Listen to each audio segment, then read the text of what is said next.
The 30th meeting of the Intergovernmental Committee of Senior Officials and Experts, ICSOE, of Southern Africa was convened by the United Nations Economic Commission for Africa, UNECA, Sub-Regional Office for Southern Africa, SROSA, and hosted by the Government of Zambia in Livingstone from the 20th to the 21st of November 2024, under the theme, Addressing the Energy Deficit in Southern Africa through Investments in New and Renewable Energy Technologies to Reduce Energy Poverty.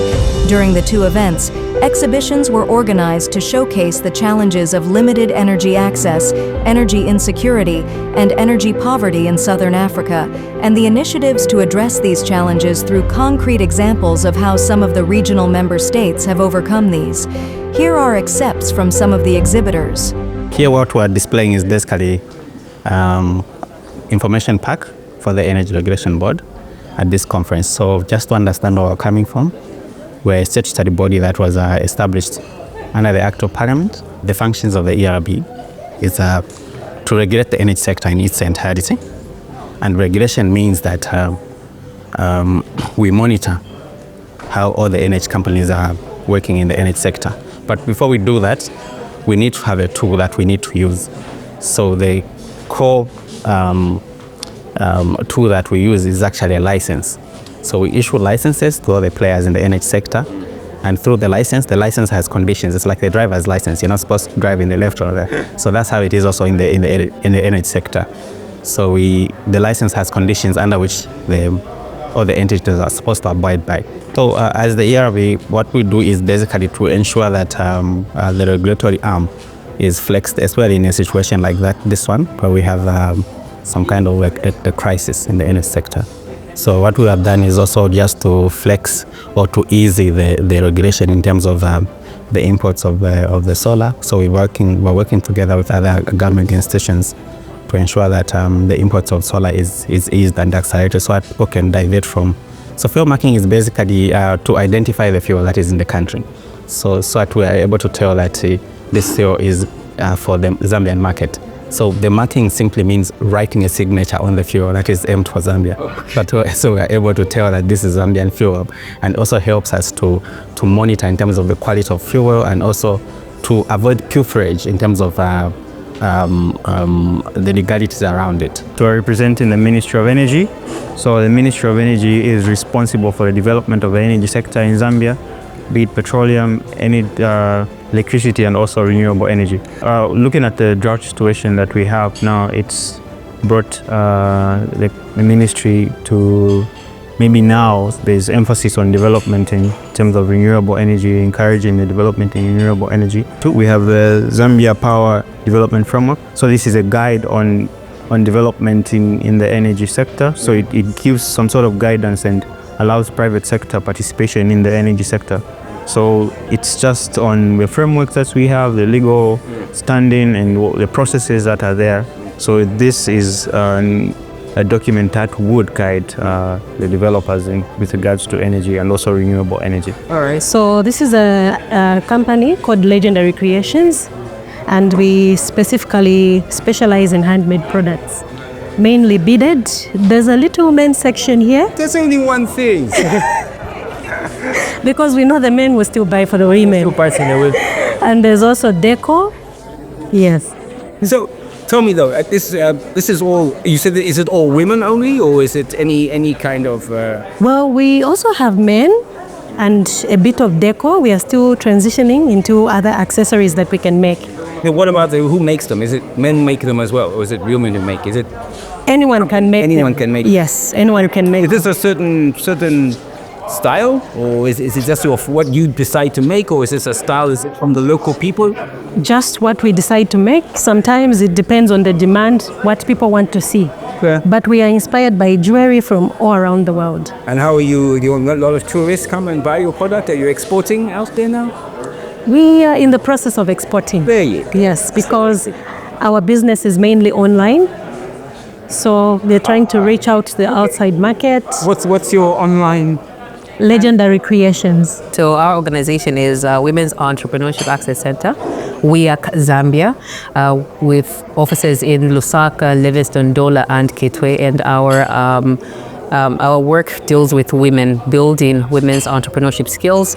We've created a safe environment for women to be able to, start their businesses, scale it up, and just grow through the networks that we create for them, the tools, the knowledge, and the information that we give them. So we run different programs such as the AWE, the Academy, the Academy for Women Entrepreneurs, where we have partnered with the U.S. Department of State, and this program runs across over 80 countries across the world. But in Zambia, we're the implementing organization, and we onboard women between the ages of 18 up to 65. What we want to do as WEAC is move you from the informal space into the formal space, because a lot of entrepreneurs trade informally, which will end up excluding you from, partnerships, excluding you from investment, because you don't have the proper documents to allow you to scale up. So regardless whether you're a born entrepreneur or just a made entrepreneur, we'll still meet at your point of need. This is what I do. So I'm a Livingstone-based artist who began in the thick of COVID. So COVID came and I thought, what could I do to stay afloat and still utilize my talent and skills? So I picked up painting, mainly with watercolors, and through the program it has helped me to channel my creativity into something I can make a living out of. I'm getting it out to the market through online business. The world has gone digital now, so I paint from here, but I export my works out. At the moment, I've been based in Zambia, so I do paint in Livingstone. I've sent it out to the capital, and I'm looking forward to sending it to your home. Yes, you can send it. So what is the website or page that people need to go to find you? So the website page, at the moment, I'm on social media. That's fine. It's your Facebook handle? So my Facebook handle is the one at x_subject, and on Instagram, the one at. So I run a company called What's Gold. I'm a co-founder. And we're into two streams, logistics and health and wellness. So I'm more on the health and wellness. This is the reason why I'm here. So these are 3 different lines of bath salts. So we have tea tree, lavender, and eucalyptus. Tea tree? Tea tree. What is the tree? Does it smell nice? Yes, it does. So this is a sample of the lavender one, and this is the one for eucalyptus. It's nice. Yes. This is eucalyptus. So this is eucalyptus, yes. So what you do, you just put it, it's like the use. So you put it in your bath. If you're showering, you can use it as an exfoliator. So it will help keep your stress levels down, fatigue, and it will also keep your blood pressure in check. These are basically handmade dresses? Yes, handmade dresses. So the dresses, the trousers, the material is basically locally sourced. Yeah, and you're here in Livingstone, are you? Yes, I'm here in Livingstone. Right now, when you say here, how many people in your company? How many people are doing it? Right now, it's just me. It's just you? Yes. At the moment, I'm the only one. You're the only one? Yes. And when did you start your business? I started 3 years ago. 3 years ago? Yes. And how's business going? Steady. Steady, surely, but steady. Steady. That's the way to go. Well done. I am Namakau, and my company name is Mia More Creations. More from the French word love, because we believe cake has everything to do with an expression of love, whether it's self. I like that. Whether it's self or a fellow loved one, you still have to celebrate love. So we are in two streams. So we have the baking supplies. These ones here. Yes, we have the baking supplies. So your measuring cups, your cake boards, anything that you need to send your cake out. So we cater to fellow bakers who want to bake and sell products, their final product. And then we also have the baking aspect of it. So I bake sweet treats and cakes and dessert. Anything sweet really is what we do. Thank you for hosting us to start with. So Copper Belt Energy is a Zambian power company, mainly focuses business in terms of power generation, power transmission, as well as distribution.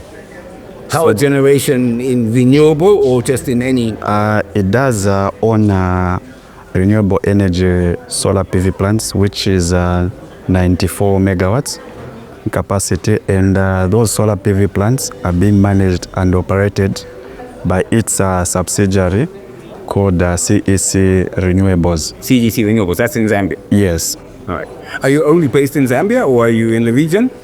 Suppose the Copper Belt Energy is a company that is an international trader on the Southern African power pool.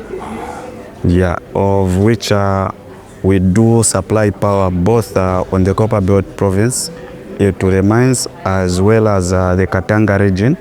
We supply power to the mine through our subsidiary. This is the products that you do. I know you're all women entrepreneurs. So tell me about this. How long have you been making these beautiful baskets? Normally these baskets takes a lot of time. They come from western province of Zambia. My village, I have a group of women who make them. In your village? Yes. Oh, it's so nice. So because we're failing to get a market for our baskets, that's how I even came to Livingstone. I never used to stay here. I relocated, I came to stay here because of these baskets. So you still make them at the village? Yes. But you now sell them here? Yes. And how is it going? Is it? The business is really bad because, you know, baskets these days, young generation, normally they don't like them a lot. What about the tourists? The tourists, they like them much better. Maybe if I have an export, the way to export them. That would be the way, isn't it? Yes. Because as you see, this is now a modern basket. This has been made from generation to generation. This is, they call it Tatinga basket. Tatinga? Yes. That's a nice It's from the same makenge tree. These are roots of a tree. That's why I'm saying it takes a lot of time because you need to dig the roots, prepare them, then you start weaving. But people have been managing to take their children to school, even having a big... So this is an income, you're generating income for those back in the village as well as yourself? Yes. That's fantastic. But it has been very hard for me because I've never made any money to support them how I feel I should do. Because they've been expecting a lot from me, but I've been unable. But you can't give up, my dear, isn't it? You have to look after your family. No, I can't. Nothing like that. Because I've been doing it for years now. Such a pleasure meeting you. Pleasure meeting you She's too. close. Thank you, such a pleasure. Pleasure. Keep it up, yeah? Yeah? Can you...